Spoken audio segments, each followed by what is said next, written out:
saya Nurhayati dari kelas PAI 2C. Saya akan mempresentasikan tentang sejarah perkembangan media dan klasifikasi media menurut para ahli dengan dosen pengampu Dr. Ahmad Ihwanul Mutakin MPDI dengan mata kuliah media pembelajaran. Baiklah, mari kita simak materi kali ini. Sejarah perkembangan media. Sejarah perkembangan media sangat panjang dan penuh dengan inovasi yang berhubungan dengan teknologi dan kebutuhan masyarakat untuk berkomunikasi. Perkembangan media telah mengalami evolusi yang signifikan sepanjang sejarah manusia. Media sebagai alat untuk menyampaikan informasi telah berubah dari bentuk yang paling sederhana hingga teknologi canggih yang kita kenal saat ini. Berikut adalah gambaran singkat mengenai beberapa tahap penting dalam perkembangan media. Baiklah, sejarah perkembangan media mencakup beberapa tahap penting dalam media. Yang pertama, media tradisional. Media tradisional merujuk pada bentuk komunikasi yang sudah ada sejak lama sebelum munculnya media digital atau teknologi internet. Seperti yang pertama, komunikasi lisan. Yang kedua, media cetak. Yang ketiga, media penyiaran. Komunikasi lisan yaitu sebelum adanya media cetak, komunikasi dilakukan secara lisan seperti cerita, berita, dan informasi disampaikan dari mulut ke mulut.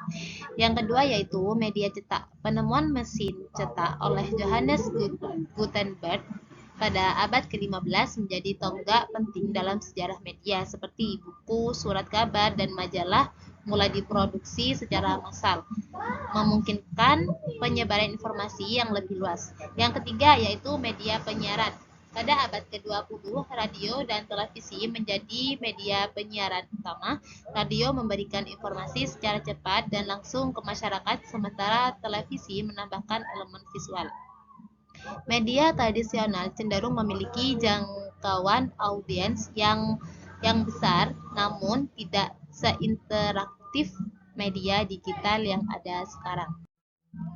Selanjutnya, yang kedua, yaitu media digital. Media digital merujuk pada bentuk komunikasi dan penyampaian informasi yang memanfaatkan teknologi digital atau internet. Media ini memungkinkan interaksi dua arah atau pengirim dan penerima informasi, seperti internet, media sosial, media baru. Yang pertama, internet. Munculnya internet pada akhir abad ke-20 mengubah lanskap media secara drastis. Informasi dapat diakses secara global dan instan. Yang kedua yaitu media sosial. Platform seperti Facebook, Twitter, dan Instagram mengubah cara orang berinteraksi dan berbagi informasi. Setiap individu dapat menjadi pembuatan konten. Yang ketiga yaitu media baru. Teknologi seperti podcasting, streaming video, dan aplikasi mobil terus berkembang, menawarkan cara baru untuk mengakses dan mendistribusikan informasi. Baik, yang selanjutnya, klasifikasi media menurut para ahli. Klasifikasi media menurut para ahli umumnya dilakukan berdasarkan berbagai kriteria seperti bentuk, cara penyampaian, dan interaksi dengan audiens. Berikut adalah beberapa klasifikasi media menurut para ahli. Klasifikasi media berdasarkan bentuk: media cetak, media elektronik, dan media digital. Media cetak itu seperti surat kabar, majalah, buku, dan brosur. Kalau media elektronik itu seperti televisi, radio, dan film. Media digital seperti website, media sosial, aplikasi, dan podcast. Selanjutnya, klasifikasi media berdasarkan fungsinya, seperti media informasi, media hiburan, media pendidikan. Media informasi yaitu media yang berfungsi untuk memberikan informasi kepada publik seperti berita, artikel, dan laporan. Yang kedua, media hiburan. Media yang berfungsi untuk menghibur audiens seperti film, musik, dan acara hiburan. Yang ketiga, yaitu media pendidikan. Media yang bertujuan untuk menyampaikan materi pendidikan dan meningkatkan pengetahuan seperti buku teks, kursus online, atau dokumenter. Selanjutnya yaitu klasifikasi media berdasarkan interaksi. Contohnya media tradisional seperti televisi dan radio. Yang kedua media interaktif seperti pengirim dan penerima seperti email dan forum online. Selanjutnya klasifikasi media berdasarkan karakteristiknya seperti media lisan, media tertulis, media visual, dan media audiovisual. Media lisan yaitu media yang menggunakan suara untuk menyampaikan pesan seperti percakapan, pidato, dan radio. Sedangkan media tertulis yaitu media yang menggunakan tulisan sebagai sarana komunikasi seperti surat, buku, dan surat kabar. Media visual media yang menggunakan gambar atau visual untuk menyampaikan informasi seperti televisi, film, dan infografik. Dan yang terakhir, media audiovisual media yang menggunakan kombinasi suara dan gambar untuk menyampaikan pesan seperti video, film, dan multimedia. Selanjutnya, klasifikasi media berdasarkan teknologi, yaitu ada media non-teknologi dan ada media teknologi. Contohnya media non-teknologi yaitu buku dan surat kabar. Contohnya media teknologi yaitu televisi, radio, dan internet. Selanjutnya, klasifikasi media berdasarkan tujuan penyampaian pesan. Contohnya media massal dan media khusus.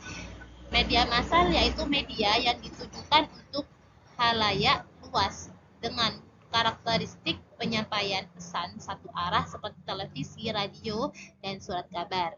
Sedangkan media khusus yaitu media yang menyasar kelompok atau individu tertentu seperti majalah, situs web komunitas, dan iklan khusus. Ini kesimpulannya perkembangan media dan klasifikasi. Kesimpulannya yaitu perkembangan media telah berjalan seiring dengan perkembangan teknologi dari media tradisional seperti cetakan dan radio hingga media digital dan internet yang memungkinkan komunikasi lebih cepat dan interaktif. Saat ini kita berada di tengah revolusi media digital yang terus berkembang dengan kecepatan yang luar biasa, memungkinkan penyebaran informasi secara global dan real time. Teknologi yang terus berkembang memungkinkan bentuk-bentuk media baru muncul dan menggantikan cara-cara komunikasi tradisional. Dan adapun klasifikasi media menurut para ahli membantu memahami berbagai jenis media dan fungsinya dalam masyarakat. Dengan memahami klasifikasi ini, kita bisa lebih efektif dalam memiliki media yang sesuai untuk tujuan komunikasi tertentu, baik itu untuk penyampaian informasi, pendidikan, hiburan, atau promosi. Baik, referensi yang saya baca dari buku yang berjudul Understanding Media, The Extension of Mind, yang ditulis oleh Muhammad Luhan Marsal. Penerbitnya yaitu Mid Press pada tahun 1994. Dan yang kedua, referensi yang saya baca yaitu dari judul The Structure and Function of Community in Social. Penerbit dari Wilkin yang ditulis oleh Laswell Harold pada tahun 1948.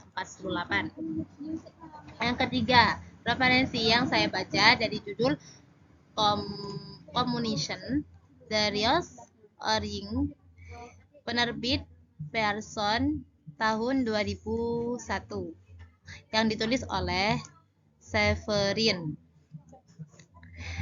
Baiklah, sekian dari saya, kurang lebihnya mohon maaf. Assalamualaikum warahmatullahi wabarakatuh.